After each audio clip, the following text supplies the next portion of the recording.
شروع اللہ کے نام سے جو بے انتہا مہربان نہایت رحم فرمانے والا ہے۔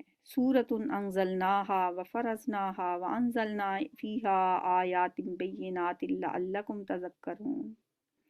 یہ ایک سورت ہے جس کو ہم نے نازل کیا ہے اور اسے ہم نے فرض کیا ہے، اور اس میں ہم نے صاف صاف ہدایات نازل کی ہیں شاید کہ تم سبق لو۔ یعنی یہ جو باتیں اس صورت میں کہی گئی ہیں وہ کچھ سفارشات نہیں ہیں کہ آپ کا جی چاہے تو مان لیں اور نہ جی چاہے تو نہ مانیں، بلکہ یہ اللہ کے قطعی احکام ہیں جن کی پیروی کرنا لازم ہے، فرض ہے۔ اب وہ احکامات کیا ہیں؟ الزانیۃ والزانی فجلدوا کل واحد منہما مئۃ جلدہ، زانیہ عورت اور زانی مرد دونوں میں سے ہر ایک کو 100 کوڑے مارو۔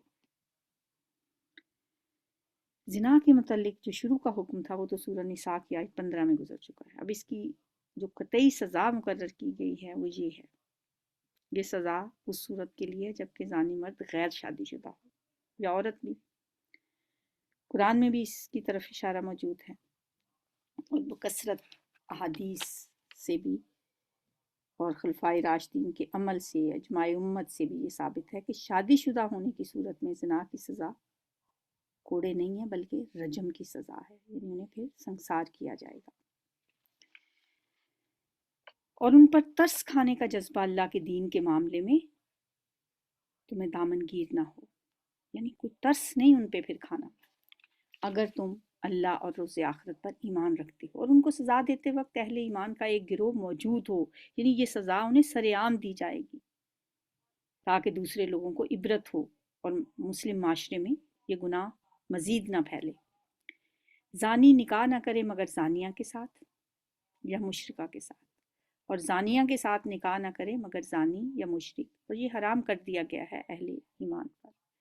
مطلب اس کا یہ ہے کہ ایسا زانی جس نے توبہ بھی نہیں کی اور وہ یہ گناہ کیے چلا جا رہا ہے، جس نے معافی مانگ لی، توبہ کر لی اور اپنے گناہ سے تائب ہو گیا، اس کے بارے میں یہ بات نہیں ہے۔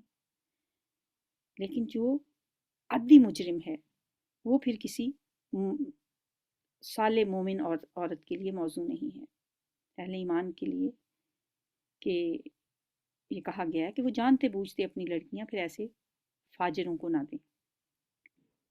اور اسی طرح کسی نیک مومن کے لیے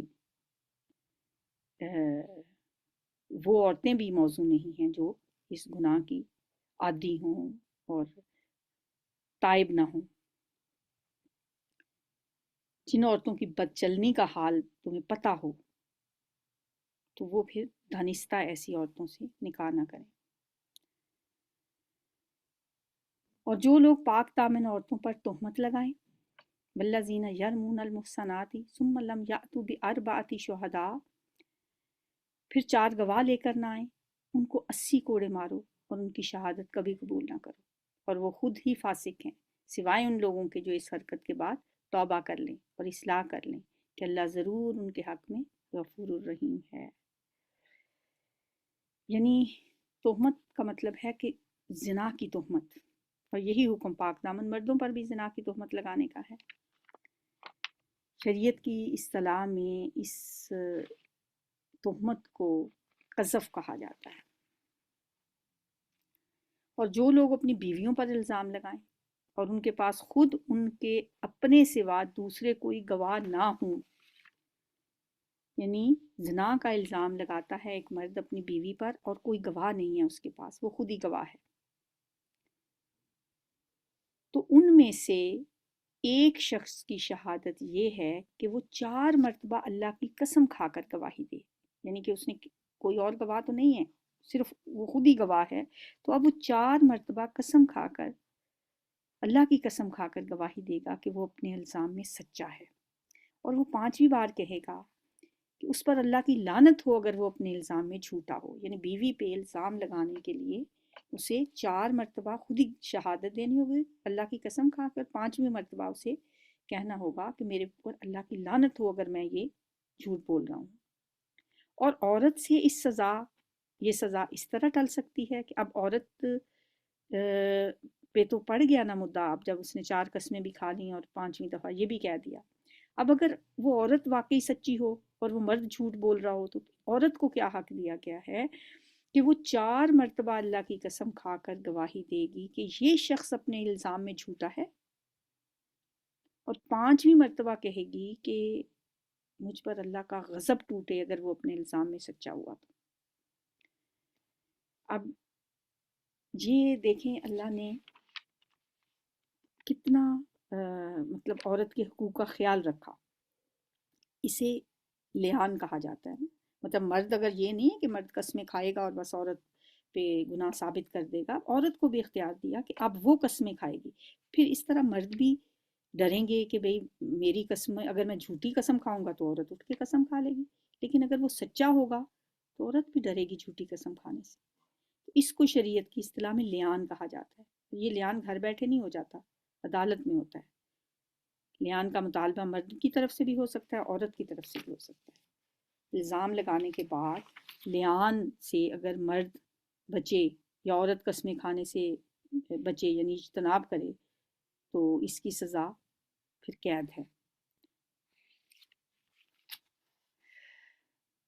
تم لوگوں پر اللہ کا فضل اور اس کا رحم نہ ہوتا، ولولا فضل اللہ علیکم ورحمتہ وان اللہ تواب حکیم، اور یہ بات نہ ہوتی کہ اللہ بڑا توبہ قبول کرنے والا اور حکیم ہے، تو بیویوں پر الزام کا معاملہ تمہیں بڑی پیچیدگی میں ڈال سکتا تھا۔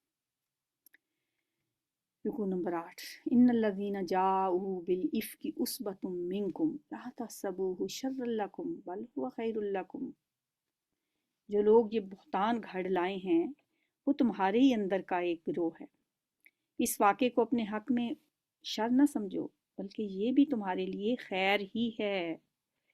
یہ جو واقعہ ہے جس کی طرف یہاں اس سائٹ میں اشارہ دیا گیا ہے، یہ واقعہ یہاں سے لے کر آیت نمبر 26 تک واقعہ افک کہلاتا ہے، جس میں منافقین نے حضرت عائشہ پر نعوذ باللہ تہمت لگائی تھی، اور اس کا اتنا چرچا کیا تھا کہ بعض مسلمان بھی اس میں مبتلا ہو گئے تھے۔ اللہ تعالیٰ فرما رہے ہیں کہ تم گھبراؤ نہیں، منافقین نے اپنی طور پہ تو یہ بڑے زور کا وار تم پہ کیا ہے، مگر یہ انہی پہ الٹا پڑے گا اور تمہارے لیے اس میں کئی فائدے ہوں گے۔ اور واقعی ان میں پھر دیکھیں کہ حضرت عائشہ کے لیے اللہ تعالیٰ نے قرآن میں آیتیں اتار دیں جو ہمیشہ کے لیے ان کے لیے ایک بہت مرتبے اور اعزاز کی بات تھی کہ اللہ تعالیٰ نے قرآن میں ان کی برات میں آیات نازل کی۔ منافقین کا بھی پول کھل گیا اور بہت سی احکامات اس واقعے کی وجہ سے قرآن میں نازل کیے گئے، تو فرمایا اس کو اپنے لیے شر نہ سمجھو، اس میں تمہارے لیے خیر ہی ہے۔ جس نے اس میں جتنا حصہ لیا اس نے اتنا ہی گناہ سمیٹا، اور جس شخص نے اس کی ذمہ داری کا بڑا حصہ اپنے سر لیا اس کے لیے تو عذاب عظیم ہے۔ وہ بڑا حصہ لینے والا کون تھا؟ جس نے یہ بات شروع ہی کی تھی، عبداللہ بن ابی، جو اس الزام کا اصل فتنے کا جو بانی تھا۔ جس وقت تم لوگوں نے اسے سنا تھا اسی وقت کیوں نہ مومن مردوں اور مومن عورتوں نے اپنے آپ سے یہ نیک گمان کیا اور کیوں نہ کہہ دیا کہ یہ سری بہتان ہے۔ اب اللہ تعالیٰ مومنوں سے کہہ رہے ہیں۔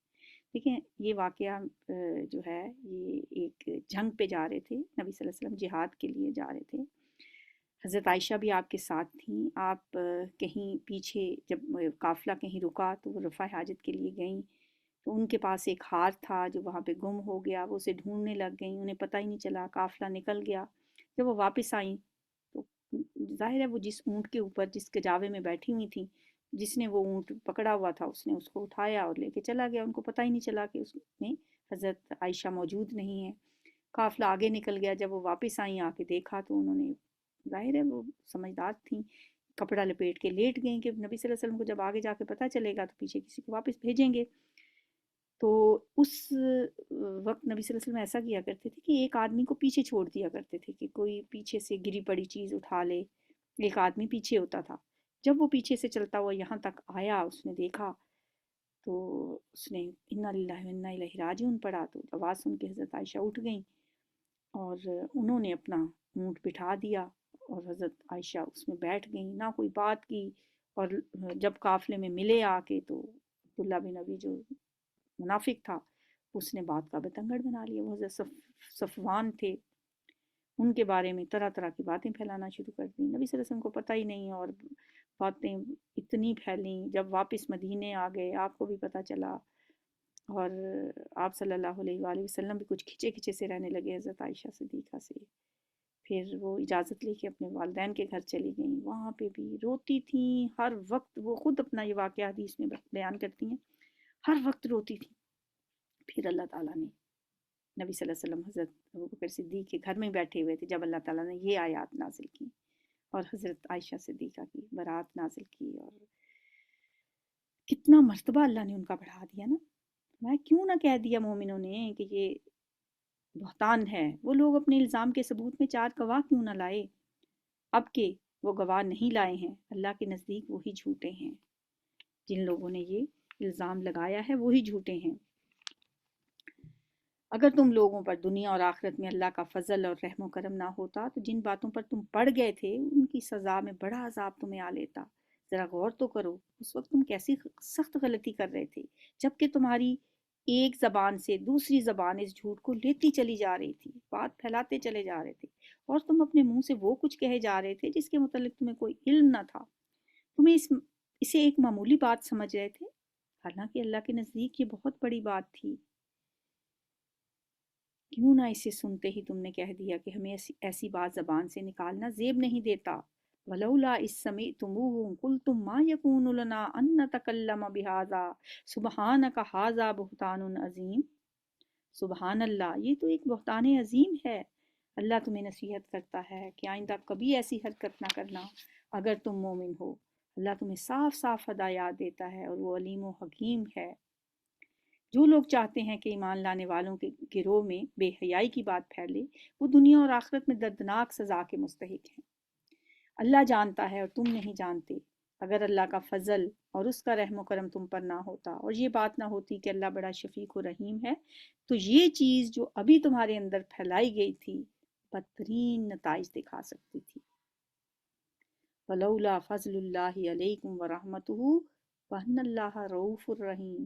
یا ایھا الذین آمنوا لا تتبعوا خطوات الشیطان. اے مومنو، شیطان کے نقش قدم پر نہ چلو. اس کی پیروی کوئی کرے گا تو وہ اسے فحش اور بدی ہی کا حکم دے گا.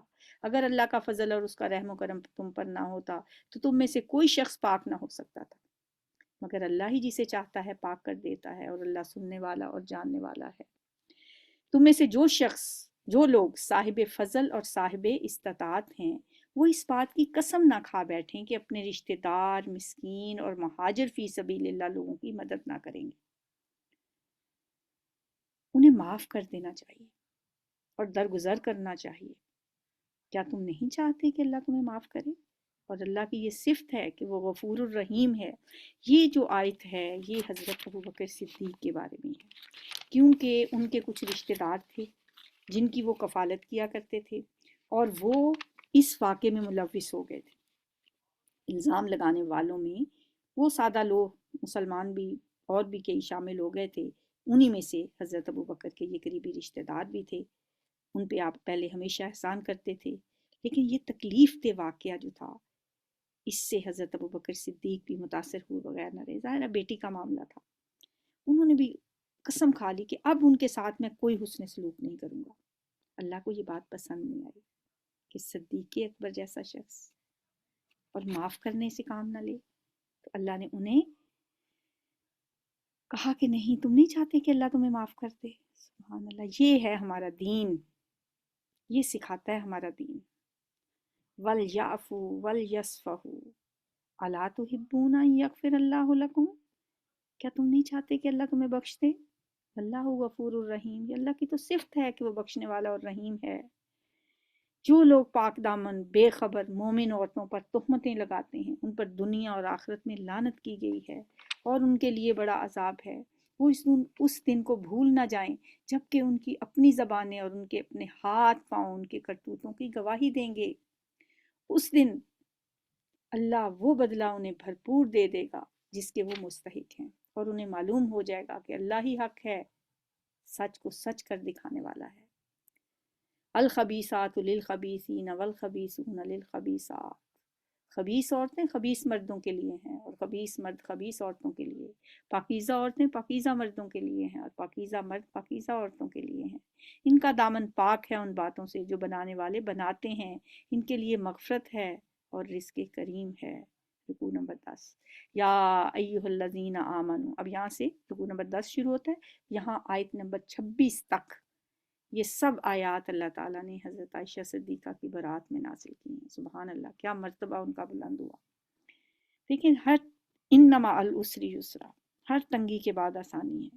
انہوں نے کتنی اذیت اٹھائی اس واقعے سے، کتنا دکھی ہوئیں، کتنا روئیں، لیکن اللہ نے پھر اس کے بعد ساری باتوں کو برابر کر دیا، سب کچھ کمپنسیٹ کر دیا۔ ہمیشہ قیامت تک کے لیے یہ آیات پڑھی جاتی ہیں۔ اے ایمان والو، اپنے گھروں کے سوا دوسرے گھروں میں داخل نہ ہوا کرو۔ احکام ہے نا، سورۃ نور کے شروع میں ہم نے پڑھا کہ اس میں کچھ احکام ہیں جو فرض ہیں جن پہ عمل کرنا، اب یہ ایک اور حکم ہے۔ دوسرے گھروں میں داخل نہ ہوا کرو جب تک کہ گھر والوں کی رضامندی نہ لے لو اور گھر والوں پر سلام نہ بھیج لو۔ یہ نہیں کہ بس منہ اٹھائے کسی کے گھر میں جا کے اندر گھس گئے۔ یہ طریقہ تمہارے لیے بہتر ہے، توقع ہے کہ تم اس کا خیال رکھو گے۔ پھر اگر وہاں کسی کو نہ پاؤ تو داخل نہ ہو جب تک کہ تم کو اجازت نہ دے دی جائے، اور اگر تم سے کہا جائے کہ واپس چلے جاؤ تو واپس چلے جایا کرو۔ ناراض ہونے کی ضرورت نہیں ہے۔ آپ نے فون کیا آج کل تو خیر ہم پہلے سے ہی لے لیتے ہیں، اگر کوئی کہے نہیں جی آج میں ذرا بیزی ہوں، میں کہیں ادھر ادھر ہوں، تو ناراض ہونے کی ضرورت نہیں ہے۔ یہ تمہارے لیے زیادہ پاکیزہ طریقہ ہے، اور جو کچھ تم کرتے ہو اللہ اسے خوب جانتا ہے۔ البتہ تمہارے لیے اس میں کوئی حرج نہیں ہے کہ ایسے گھروں میں داخل ہو جاؤ جو کسی کے رہنے کی جگہ نہ ہو اور جن میں تمہارے فائدے یا کام کی کوئی چیز ہو۔ تم جو کچھ ظاہر کرتے ہو، جو کچھ چھپاتے ہو، سب کی اللہ کو خبر ہے۔ مگر کوئی ایسا جیسے کوئی گھر ہو، جیسے کمبائن کوئی گھر کسی نے لیا ہوا ہوتا ہے، اس کی چابیاں لے کے آپ وہاں چلے جائیں تو وہ جائز ہے۔ اے نبی صلی اللہ علیہ وآلہ وسلم، مومن مردوں سے کہو کہ اپنی نظریں بچا کر رکھیں۔ غض بصر کا حکم، قل للمؤمنین یغضوا من ابصارہم، پہلے مردوں کو حکم دیا گیا کہ تم اپنی نگاہیں نیچی رکھو اور اپنی شرمگاہوں کی حفاظت کرو۔ یہ ان کے لیے زیادہ پاکیزہ طریقہ ہے، جو کچھ وہ کرتے ہیں اللہ اس سے باخبر ہے۔ اور اے نبی صلی اللہ علیہ وسلم، مومن عورتوں سے بھی کہہ دو کہ اپنی نظریں بچا کر رکھیں۔ پھر ساتھ ہی عورتوں کو بھی حکم دیا یغضضن من ابصارہن، اور اپنی شرمگاہوں کی حفاظت کریں اور اپنا بناؤ سنگار نہ کریں۔ مردوں کو تو اتنا ہی حکم تھا نا کہ نگاہ نیچی رکھیں، اب عورتوں کے لیے کچھ اور بھی احکام ہے۔ ایک تو اپنی نگاہ بھی نیچی رکھو، یہ نہیں کہ مرد تو عورتوں کی طرف نہ دیکھیں لیکن عورتیں مردوں کی طرف بے شک دیکھتی رہیں، یہ ہمیں نہیں پتہ اس بات کا۔ ہاں یہ ہے کہ مرد اپنی نگاہیں نیچی رکھیں، اس کا سب کو پتہ ہے، لیکن اللہ نے ساتھ ہی اگلی آیت میں کہا وَقُلْ لِلْمُؤْمِنَاتِ يَغْضُضْنَ مِنْ أَبْصَارِهِنَّ، عورتوں کو بھی چاہیے کہ اپنی نگاہیں بھی نیچی رکھیں۔ نمبر 2، اپنی شرمگاہوں کی حفاظت کریں۔ نمبر 3، اپنا بناؤ سنگار نہ دکھائیں، گھر میں بناؤ سنگار کریں اپنے شوہروں کے سامنے، باہر نہ کسی کو دکھائیں، بجز اس کے جو خود ظاہر ہو جائے۔ وہ کیا ہے جو خود ظاہر ہو جائے گا؟ وہ علماء کہتے ہیں اس میں ہاتھ آتے ہیں یا پاؤں آتے ہیں، تو خود بخود کو تو چادر سے ہاتھ، چادر ٹھیک کرنے کے لیے باہر نکل سکتا ہے، اور اپنے سینوں پر اپنی اوڑھنیوں کے آنچل ڈالے رہیں۔ 4، چوتھی بات کیا ہے؟ اپنے سینوں پر اپنے آنچل ڈالیں۔ آج کل ہم نے اور ہی طریقہ ایک نکال لیا ہے کہ بس ہم سر ڈھانپتے ہیں، اسکارف کو گردن کے گرد لپیٹ لیتے ہیں اور اس حکم کو بھول جاتے ہیں کہ اپنے سینوں پر اپنی اوڑھنیوں کے آنچل ڈالے رہیں۔ وَلْيَضْرِبْنَ بِخُمُرِهِنَّ عَلَى جُيُوبِهِنَّ، اپنی اوڑھنیوں کے آنچل اپنے سینوں پر ڈالیں۔ یا آپ دیکھیں گے ویسٹ میں کیا ہوتا ہے، مسلمان عورتیں سروں کے اوپر اسکارف لے لیتی ہیں، کوئی جیکٹ سی پہن لیتی ہیں اور سینوں کو کور نہیں کرتی۔ اور نمبر 5، وہ اپنا بناؤ سنگار ظاہر نہ کریں مگر ان لوگوں کے سامنے جو شوہر ہوں، باپ، شوہروں کے باپ، اپنے بیٹے، شوہروں کے بیٹے، بھائی، بھائیوں کے بیٹے، بہنوں کے بیٹے، اپنے میل جول کی عورتیں، اپنے لونڈی غلام، وہ زیر دست و خادم مرد جو کسی اور قسم کی غرض نہ رکھتے ہوں، بوڑھے، اور وہ بچے جو عورتوں کی پوشیدہ باتوں سے بھی واقف نہ ہوں، وہ اپنے پاؤں، اچھا یہ وہ محرم رشتے ہیں، اب ان میں بھی ہر ایک کے سامنے اپنی زینت ایک جیسی نہیں ظاہر کرنی، شوہروں کے سامنے اور طریقے سے جانا ہے، باپ کے سامنے اور طریقے سے، بھائیوں کے سامنے اور طریقے سے، اور اپنے پاؤں زمین پر مارتی ہوئی نہ چلا کریں۔ دیکھیں مردوں کو صرف کہا تھا نگاہ نیچی رکھو، اب عورتوں کو دیکھ لیں کتنے احکام دیے جا رہے ہیں۔ پاؤں زمین پر مارتی ہوئی نہ چلیں، ایڑی والی جوتی ٹک ٹک ٹک ٹک کرتی جا رہی ہیں، اس کی آواز دوسروں کے کانوں میں، غیر محرم مردوں کے کانوں میں جا رہی ہے، کہ اپنی جو زینت انہوں نے چھپا رکھی ہو اس کا لوگوں کو علم ہو جائے۔ اے مومنو تم سب مل کر اللہ سے توبہ کرو، توقع ہے کہ تم فلاح پاؤ گے۔ وَتُوبُوا إِلَى اللَّهِ جَمِيعًا أَيُّهَا الْمُؤْمِنُونَ لَعَلَّكُمْ تُفْلِحُونَ۔ تم میں سے جو لوگ غیر شادی شدہ ہوں اور تمہارے لونڈی غلاموں میں سے جو نیک ہوں ان کے نکاح کر دیا کرو۔ اب دیکھیں زنا سے منع کیا گیا، اب وہ ساری باتیں بتائی جا رہی ہیں جو کہ زنا کو روکنے میں معاون ثابت ہو رہی ہیں۔ پہلی بات کیا بتائی گئی کہ جو غیر شادی شدہ ہیں ان کے نکاح کر دیا کرو، اور تمہارے لونڈی غلاموں میں سے بھی جو نیک ہوں ان کے نکاح کر دو، پھر وہ غریب ہیں تو اللہ اپنے فضل سے انہیں غنی کر دے گا، نکاح کی برکت سے اللہ تعالیٰ انہیں غنی کر دے گا۔ اللہ بڑی وسعت والا اور علیم ہے۔ اور جو نکاح کا موقع نہ پائیں انہیں چاہیے کہ پاک دامنی اختیار کریں یہاں تک کہ اللہ اپنے فضل سے انہیں غنی کر دے۔ اور تمہارے غلاموں میں سے جو مکاتبت کی درخواست کریں ان سے مکاتبت کر لو۔ مکاتبت کیا ہوتا ہے کہ لکھ پڑھ کر لو، کہ ان سے آزادی کے لیے جو بھی معاملہ وہ آپ کے ساتھ طے کرنا چاہیں تو ان کے ساتھ وہ کر لو۔ اگر تمہیں معلوم ہو کہ ان کے اندر بھلائی ہے اور ان کو اس مال میں سے دو جو اللہ نے تمہیں دیا ہے، یعنی ان غلاموں کو ان پہ کچھ خرچ کرو، انہیں دو، ان کے نکاح کروا دو اور ان کو آزاد ہونے میں مدد کرو، کچھ تم کرو، کچھ اسٹیٹ کرے، کچھ دوسرے جو صاحب حیثیت مسلمان ہیں وہ کریں، اور اپنی لونڈیوں کو اپنے دنیاوی فائدوں کی خاطر بدکاری پر مجبور نہ کرو۔ اس زمانے میں ایسا ہوتا تھا، لوگ لونڈیوں سے مجبوراً بدکاری کرواتے تھے، پیسے کماتے تھے، جبکہ وہ خود پاک دامن رہنا چاہتی ہوں۔ اگر تم کرواؤ گے تو تم گناہ گار ہوگے، لیکن اگر وہ خود سے کریں گی تو پھر وہ خود گناہ گار ہوں گے، اور جو کوئی ان کو مجبور کرے تو اس جبر کے بعد اللہ ان کے لیے غفور الرحیم ہے۔ ہم نے صاف صاف ہدایت دینے والی آیات تمہارے پاس بھیج دی ہیں۔ وَلَقَدْ أَنزَلْنَا إِلَيْكُمْ آيَاتٍ مُبَيِّنَاتٍ وَمَثَلًا مِّنَ الَّذِينَ خَلَوْا مِن قَبْلِكُمْ وَمَوْعِظَةً لِّلْمُتَّقِينَ، اور ان قوموں کی عبرت ناک مثالیں بھی ہم تمہارے سامنے پیش کر چکے ہیں جو تم سے پہلے ہو گزری ہیں، اور وہ نصیحتیں ہم نے کر دی ہیں جو ڈرنے والوں کے لیے ہوتی ہیں۔ وَمَوْعِظَةً لِّلْمُتَّقِينَ۔ 10 رکوع ہو گئے ہیں۔ سبحانک اللہم و بحمدک، نشہد ان لا الہ الا انت، نستغفرک و نتوب الیک۔ السلام علیکم ورحمۃ اللہ۔